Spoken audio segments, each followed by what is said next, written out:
The JLR interview series. Okay, so it's Tuesday morning, coming up to the end of January. And on Jazz London Radio today, we have a really interesting guest with us. His name is Daniel Dyonisius, and he's a guitarist and recently brought out a new CD called Miles to Go. So first of all, how are you this morning? Well, actually, where you are this afternoon? This evening. Hi, Laurie. Very, very lovely to meet you. It's currently 6:30 in the evening here where I'm based in Jakarta, Indonesia. And I've been doing well. Yeah. Hope all is well with you and Just London Radio as well. That's great. Thank you very much. And the reason we've invited Daniel on today is because he brought out a new CD called Miles to Go. And it's a really, really good CD. We learned about Dan's music. I'm happy to call him Dan, because he recently participated in the 7 Virtual Jazz Contest, which took place towards the autumn of 2021. So it's really good to get him on, and we'll be featuring his music on the latest releases, Slot and Jazz Rock. So first of all, I just wanted to ask you, how did this project come together for this CD? Sure. Basically, the inception of the whole project, it was based on my habit of recording voice notes on my phone. So I kept getting these compositions to be like, I don't know, just a wave of inspirations. So I was born and raised in Jakarta, Indonesia, but then I spent 4 years living in Toronto, Canada, and then another 2 years living in Oxford, United Kingdom. Mm-hmm. And during those times, I kept getting these inspirations, as I said before, musical inspirations, if you like. Mm-hmm. And I just kept recording those as voice notes.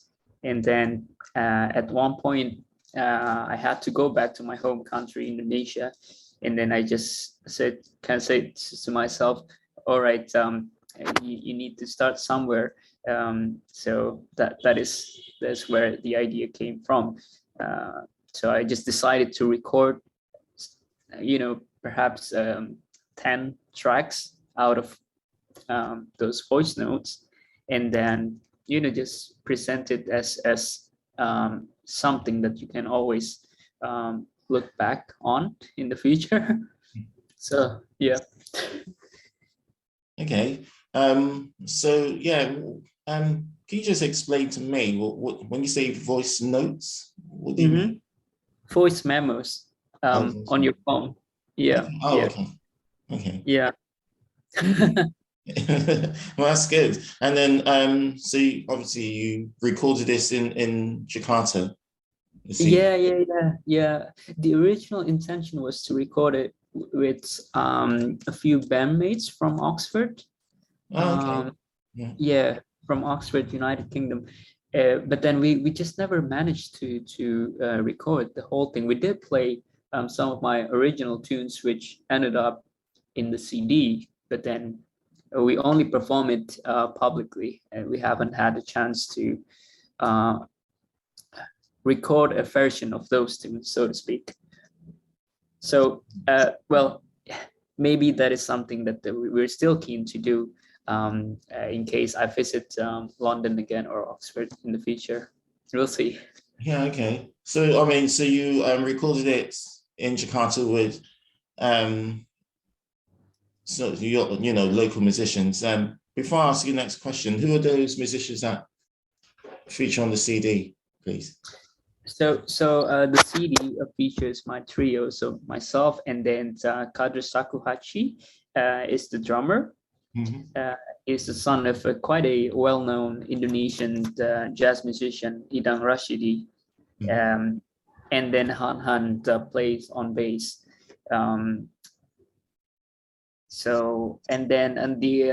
The other musician is quite a well-known guitarist called Dewa Bujana. So he's basically a rock guitarist, but also ventured quite a lot into jazz rock or fusion, progressive jazz, if you like. He has recorded with musicians like Peter Erskine, Nikolai Uta, and quite a long list of international jazz musicians. So it's interesting that he ended up in the CD also doing like a solo, a very short solo on the first track. So yeah, his name is Dewa Bujana. Okay. And you're a guitarist yourself. Exactly. So, I mean, was there a bass player on the CD or? Yeah, the Han is the bass player, and Shaku is the drummer. Okay. Now, so you record it with local musicians. I mean, did they bring anything slightly different to what, if like full-on Western musicians had played the music? Did they add anything slightly different because of their background or anything like that? Totally. Although I can't really pinpoint the exact difference. It's such an interesting question because the same tunes, they sounded totally different. With my current local Indonesian based trio, compared to a quartet we had back in Oxford. They sound totally different from one another.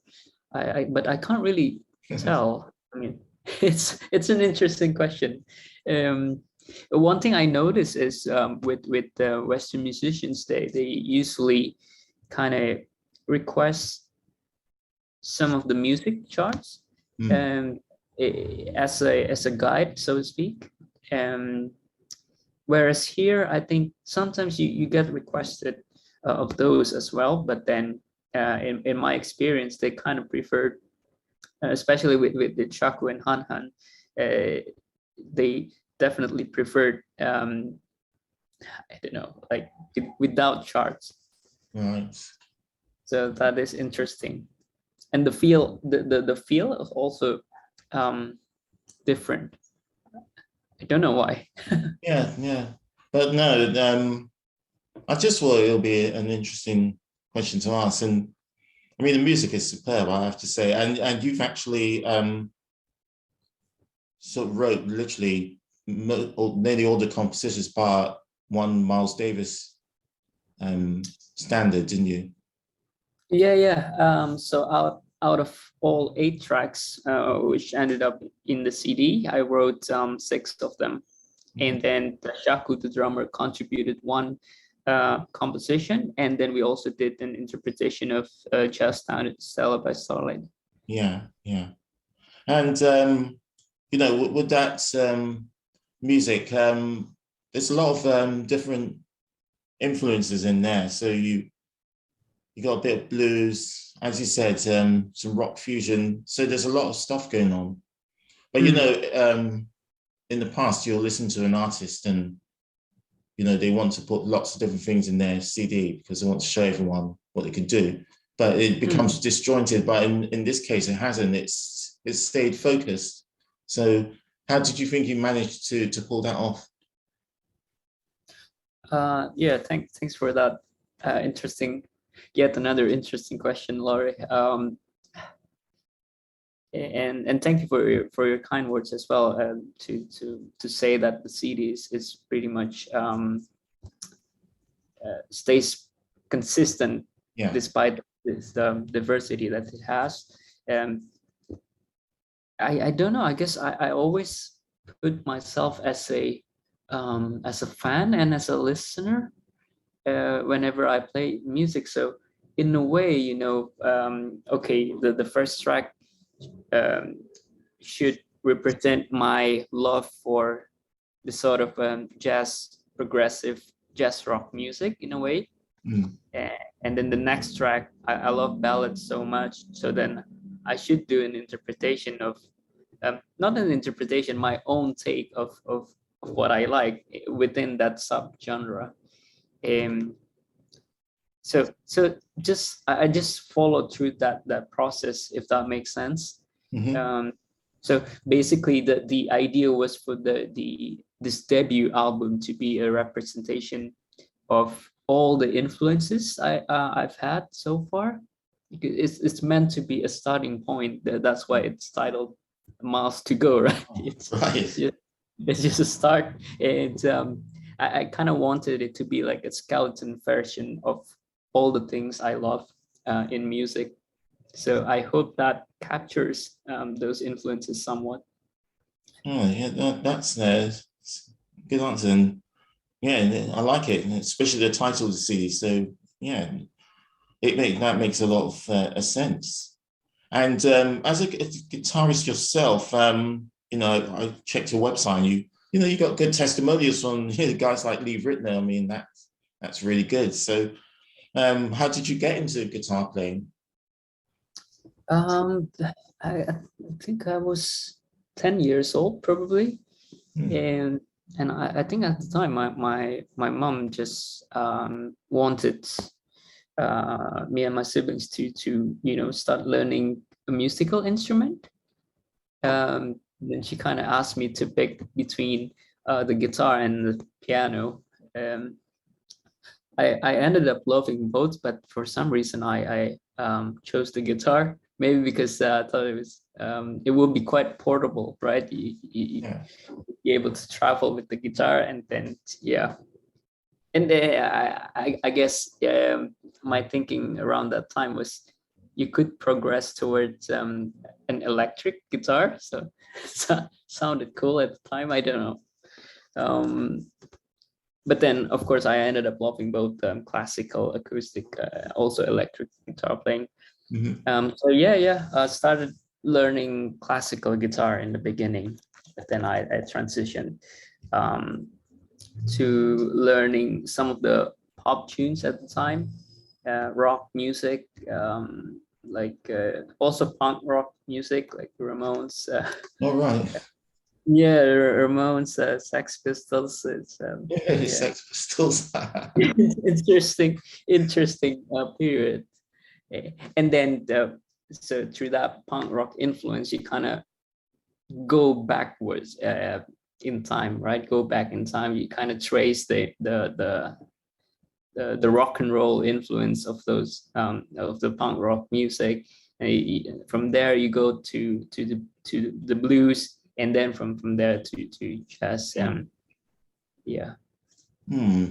that's so that, I mean, that's good. I mean, and I suppose compared to a lot of younger jazz musicians today, slightly unconventional and more in keeping what used to happen. I have the feeling now like a lot of young musicians today just grow up in jazz only, and then they might hear other things. But from what you just said, that used to happen a lot. You start off hearing artists, and then you'll go back to the source, and then you'll realize there was a lot of jazz influences in a lot of artists, popular artists of the day. And then you realize they got a jazz background, and you start to learn jazz that way. I just want to ask you, you say you were classically trained, is it an easy transition to jazz from classical or not? I guess I was just having difficult times, following all the music charts. Like in classical music, you kind of have to follow what is written in a way. At least that's how I learned it. It's a bit restraining, I felt at the time, so that whereas to put it in contrast, right, the punk rock music, you only have like 3 chords. And when I was younger, it just felt liberating to explore all the other options outside classical music. So I hope that makes sense. No, it does. It does indeed. And the other thing I wanted to ask you, who were your influences, like guitarists or any musicians, but I'm guitarist first. Guitarist first. Within the similar genre, I would say probably Alan Holdsworth from the UK. I love they was playing as well. Dewa Bujana, a local guitarist, right? What's his name, sorry? Or her? Dewa Bujana. So Okay. it's DEWA, Dewa. Okay. Yeah. Also, there is another guitarist from a local guitarist. His name is Agam Hamza. It's from a group called Ligro, but another like it's basically a free jazz trio. Also, yeah, a 3-piece group. And Nguyen Lei. Yeah, of course. Yeah. But outside of those, I of course love people like Robin Ford, people like Wes Montgomery. I love all of them. Pat Metheny. Yeah. Well, I suppose they all have something a little bit different to offer. Yeah, exactly. It's like looking at colors, right? It's like a spectrum. So they're all amazing. I think so.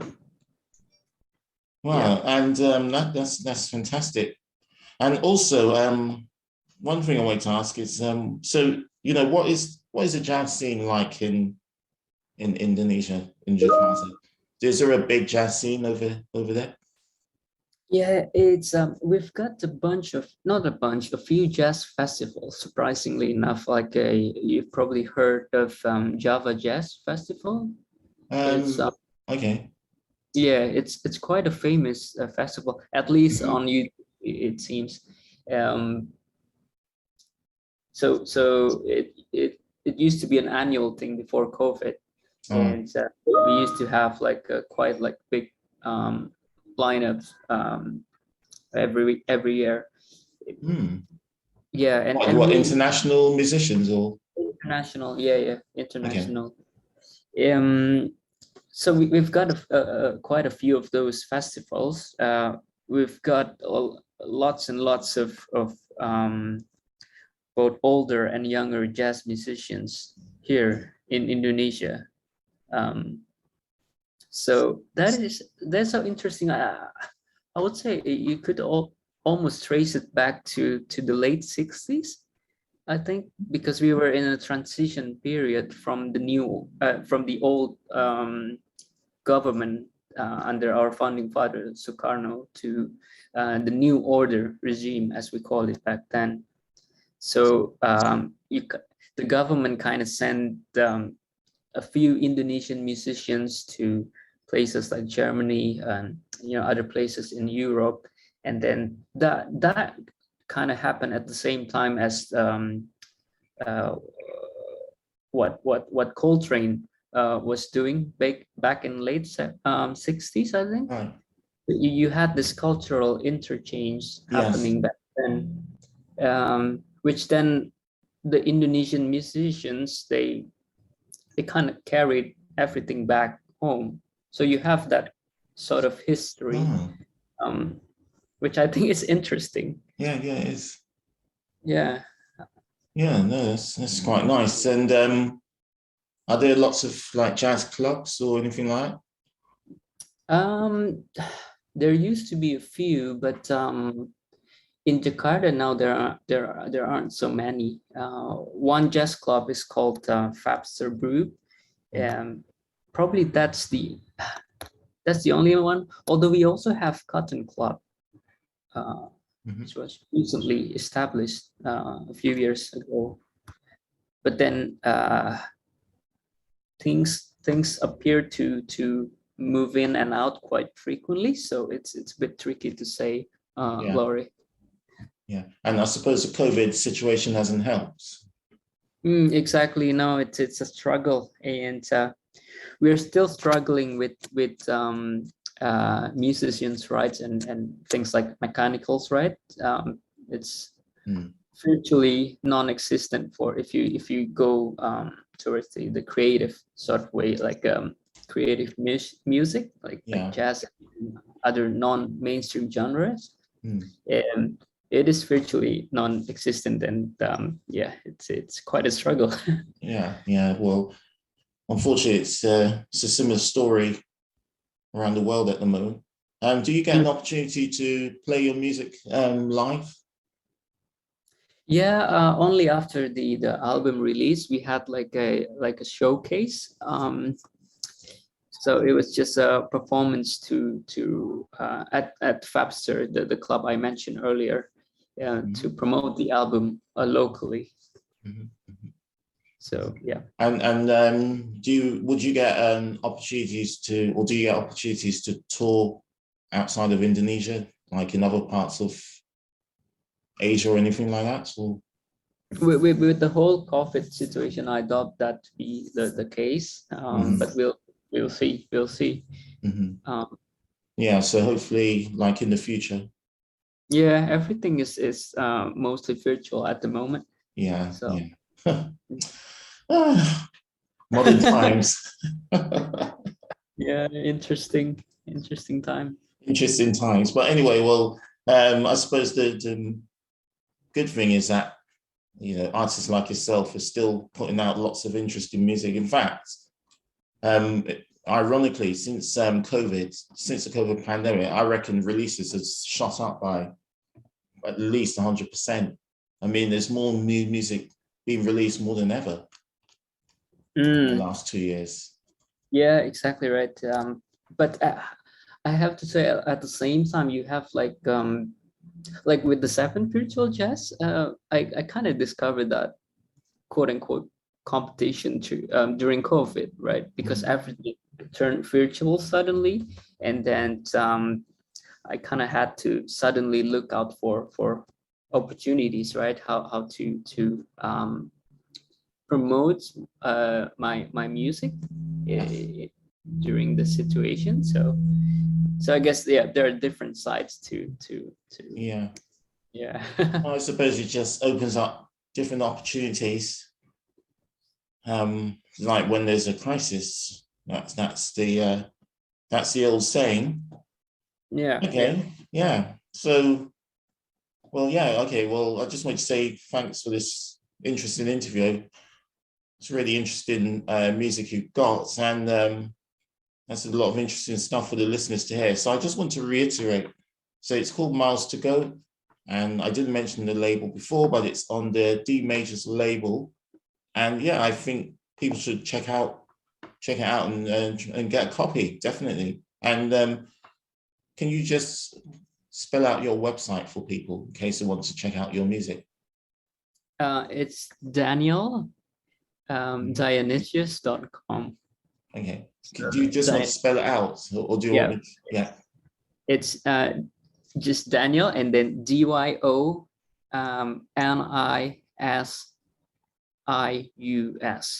Okay. .com. So Dyonisius.com. Yeah. Okay. All right. Well, great. So yeah, thanks for this interview with Jazz on the Radio this morning, our time, in the evening, your time. Thank you so much, Laurie. I really appreciate it. Yeah. Thank you. You're welcome.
The JLR interview series.